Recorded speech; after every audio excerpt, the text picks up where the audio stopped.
ಹುಷಾರು ಸ್ಕಿಡ್ ಆಗುತ್ತಾ ಜಾರುತ್ತಾ ನೈಸ್ ಕಲ್ಲು ನೈಸ್ ಇದೆ ವಿಡಿಯೋ ಮಾಡೋರು ಇಲ್ಲೇನಾ ಎಲ್ಲ ಮಾಡ್ತಾ ಇದ್ದೀನಿ ಕಟ್ ಮಾಡಿ ಹಾಕ್ತೀನಿ ನಮ್ದು ಹಾಕೋರು ನಾಳೆ ಎಲ್ಲ ಫೇಸ್ಬುಕ್ಕಲ್ಲಿ ಹಾಕಿರ್ತೀನಿ ಯಾವ ಬೇಕಾದ್ರೂ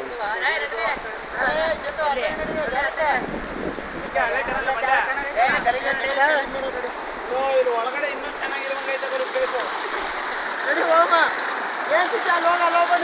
ಅಲ್ಲಿ ಹೋಗ್ಬೋದಲ್ಲ ರಾಜೇಶ್ ಆ ಕಡೆ